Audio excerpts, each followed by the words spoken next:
बच्चों ये जो बायोलॉजी का है इसके पहले की क्लास में आपको हमने बता दिया है कि हमारे जो भोजन है ग्लूकोज है उसको हमने किस प्रकार से डाइजेस्ट किया है।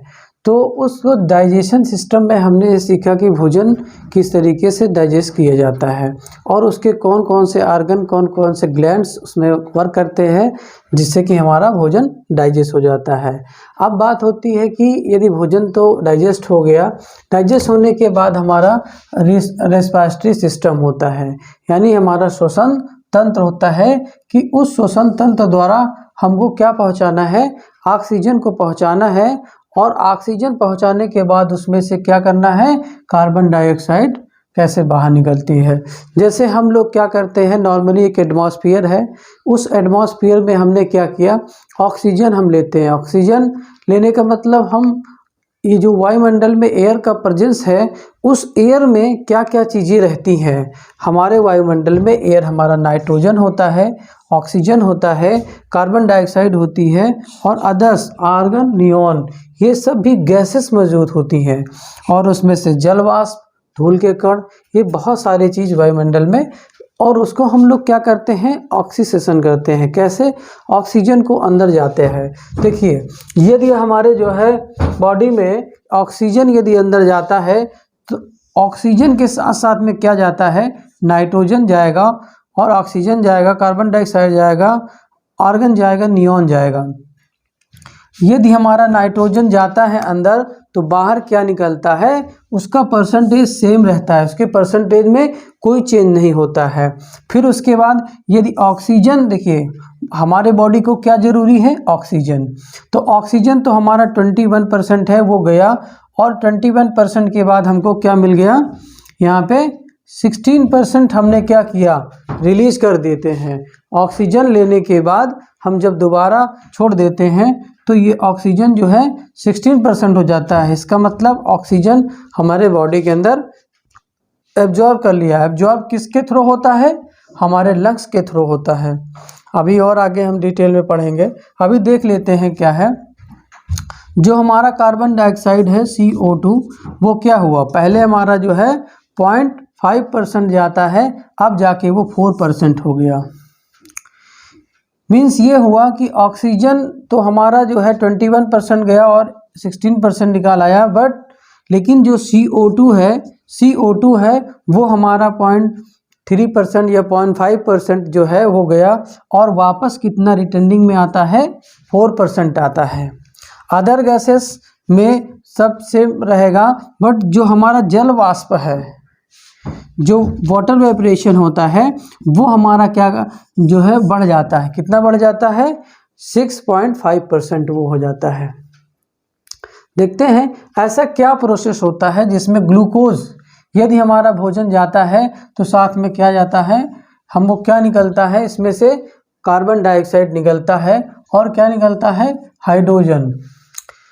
हाइड्रोजन और ऑक्सीजन, यानी हमारा H2O, जल क्या करता है, वो बाहर निकलता है। और फिर जब ये भोजन डाइजेस्ट होने के बाद, ऑक्सीडेशन होने के बाद हमको क्या मिलती है, एनर्जी मिलती है। वो एनर्जी क्या है, उस एनर्जी को देखिए, एनर्जी जो है हमारा होती है, इन एनर्जी में भी जो है हमारा ये जो प्रोसेस होता है, जो सारे ऑर्गन होते हैं, उन सारे ऑर्गन, यदि हमें टोटल 38 एनर्जी ATP मिलती है तो उसमें से 2 ATP एनर्जी इसको बॉडी को वर्क करने के लिए एनर्जी को यहाँ पे देना पड़ता है, खोना पड़ता है।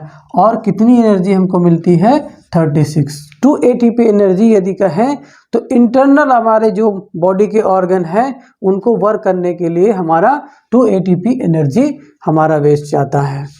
और अगर पूछते हैं टोटल एनर्जी हमको कितना मिलता है ऑक्सीडेशन के थ्रू, तो हम बताएंगे 30 ATP एनर्जी हमको मिलती है।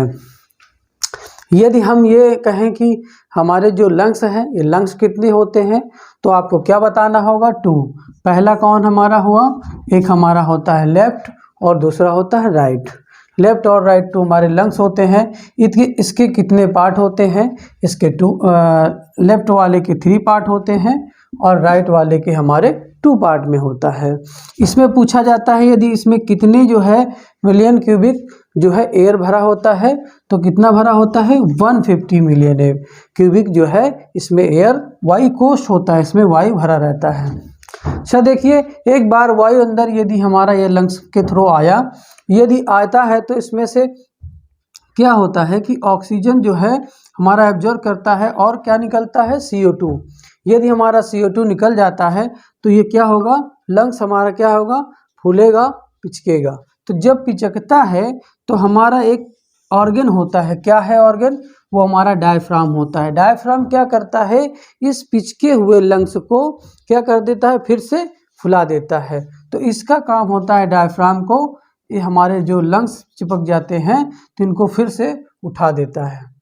यदि कहें कि 1 मिनट में कितने बार ये जो है, 1 मिनट में कितने बार देखिए सांस लेते हैं आप, नॉर्मली यदि पूछा जाए तो कितने बार ये होता है, 1 मिनट में हम 12 से 15 बार जो है श्वसन ऑक्सीजन जो है हम लोग लेते हैं। और फिर यदि कहा जाए कि इसके कितने अंग हैं, कि इसके कितने जो है पार्ट होते हैं, देखिए एक तो हमारा नासा, नाक द्वारा जो अग्रा होता है, इसके बाद फिर हमारा नासा ग्रसनी होती है, फिर एक होता है कंठ जिसके थ्रू जो है हमारा जो है अंदर जाता है, फिर एक वायु नली होती है, फिर क्या होती है, वायु नली होती है, फिर श्वसनी होती है, फिर उसके बाद हमारे देखिए लंग्स हो गया, फिर उसके नीचे वाला ऑर्गन हमारा क्या हो जाता है, डायफ्राम। तो जब इसमें टाइलिन उपस्थित होता है तो टाइलिन हमारे लेफ्ट और राइट दोनों में आता है, फिर यहाँ पे टाइलिन जो है बाहर निकल जाता है, फिर ये जो है इसमें वायु कोश इसमें भरा हुआ होता है। ठीक है, इसके पार्ट होते हैं, वो आपको हम आगे जो है वीडियो में डिटेल से चर्चा करेंगे इसके बारे में।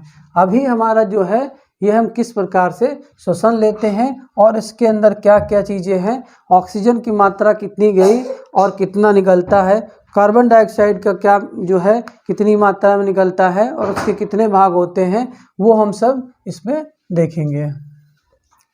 इसके भाग में नेक्स्ट हम लोग देखेंगे।